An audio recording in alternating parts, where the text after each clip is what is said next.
Hello students.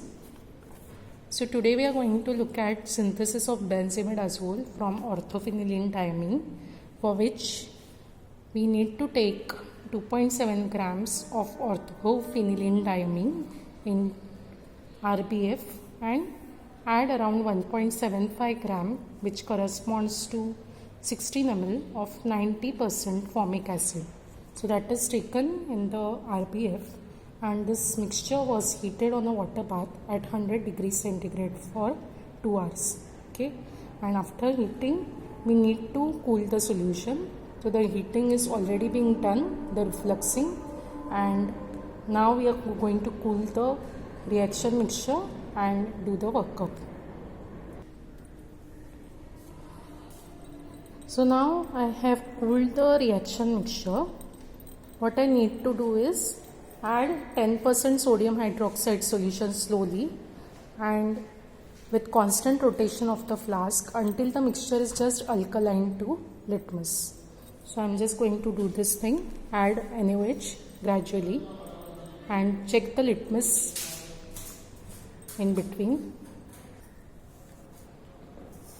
So this 10% NaOH solution is already prepared. I am just going to add it in portions.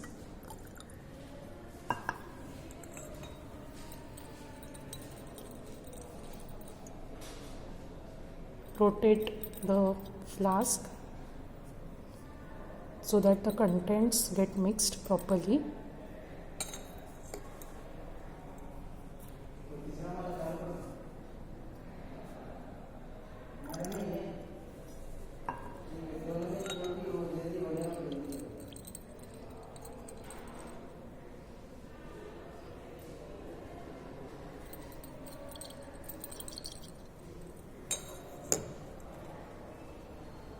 I'm just going to continue adding.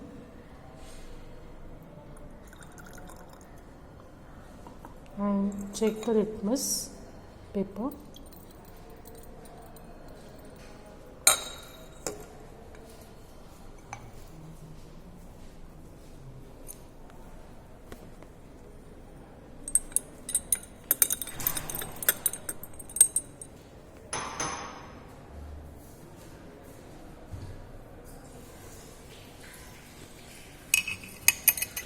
You can see the solution is not still alkaline, so I'll continue adding NaOH solution.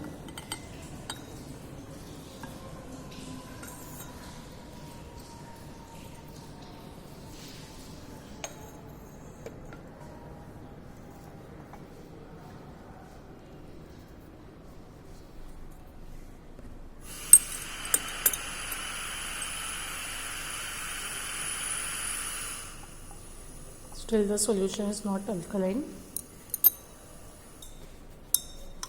I just transferred the mixture in beaker and added more of NaOH.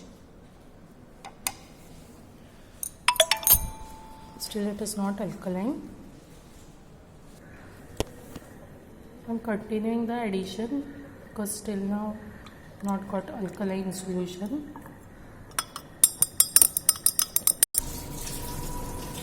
So I continued addition of NaOH till the solution became alkaline. You can just check.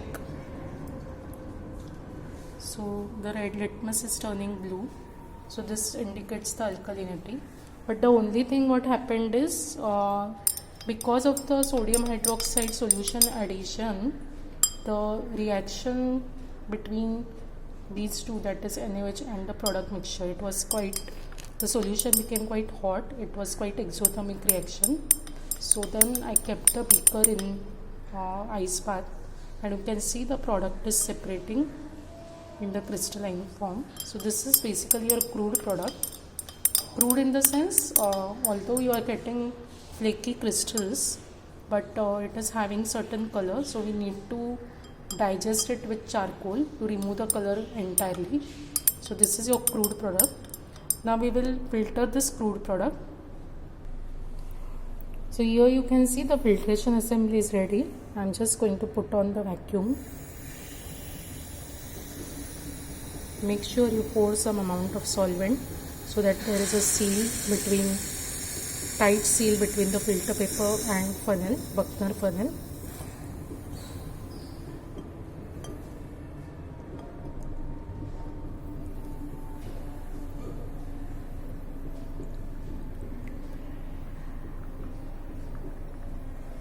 We can definitely give washing with little amount of water.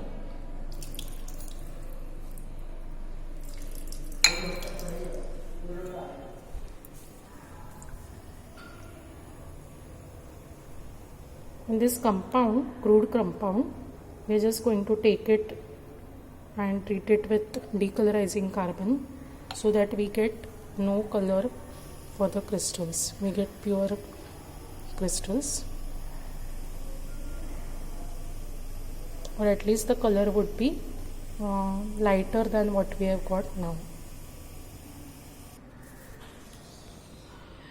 Now that we have filtered off the crude benzimidazole, which is point number 4, we are going to dissolve the crude product in 40 ml of boiling water, add around 0.2 gram of decolorizing carbon and digest for 15 minutes. Digest means we are just going to heat it with charcoal. So here I have already taken 40 ml water and charcoal is added 0.5 gram. It's boiled, the water is boiled. I'm just going to try to dissolve this compound. So I just added the compound and I'm going to digest it in water which is having charcoal. I've added the charcoal for 15 minutes. We will do this. This step is basically to remove the color from the compound, so that there is some amount which is sticking. I'm just trying to take this in the solution by adding little bit of water. 1 or 2 ml of extra water is not going to harm the yield.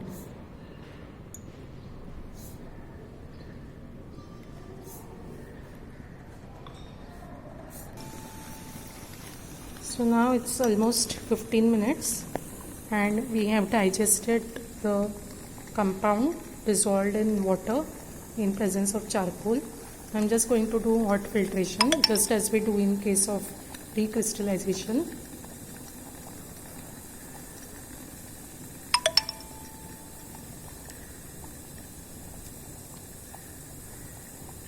Make sure you pour the solution instantly so that there is no premature crystallization.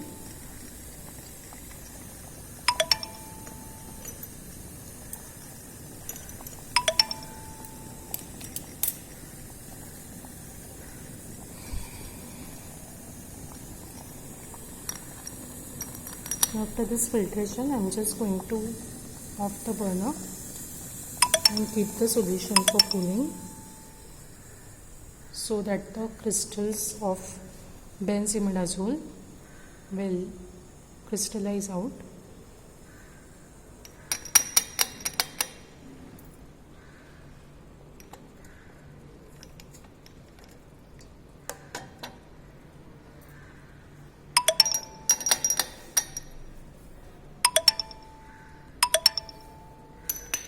So first I am going to get it at room temperature and then place in ice.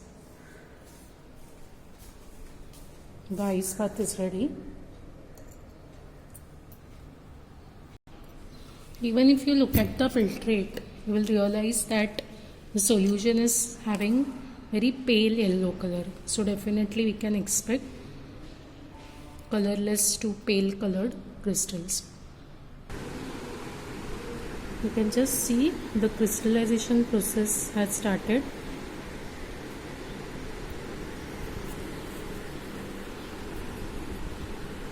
Very important is we should cool the solution very slowly.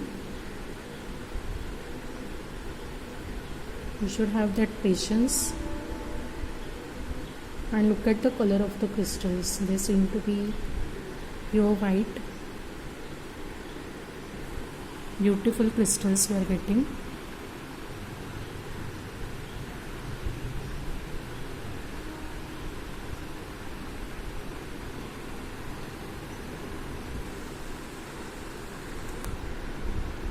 You can see the yield is increasing slowly but surely.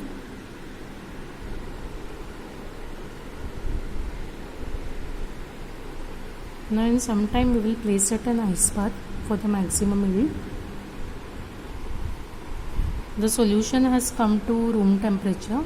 So now I am placing this into ice bath.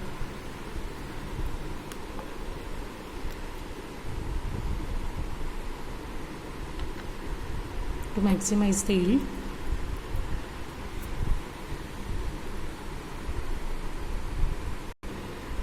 I'm going to place the solution in ice bath for at least 5 minutes. You can see the yield has already increased a lot. So now the conical is densely populated with crystals. I'm just going to filter it.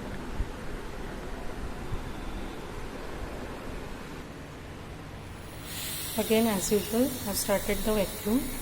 I'm giving just a washing water to make a seal between filter paper and the Buckner funnel. So these are our crystals. I'm just pouring it at once, and you can definitely see the improvement in the color of the crystals as compared to that of the crude product. Got nice sparkling crystals of benzimidazole with definitely better color than the crude product. So basically we have digested the crude product with charcoal in water for the same reason. Now I can just give washings with cold water.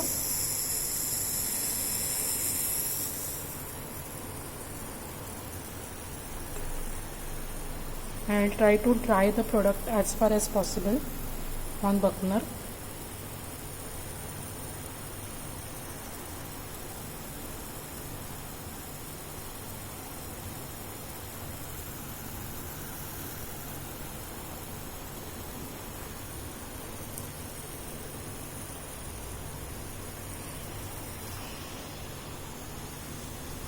You can increase the vacuum.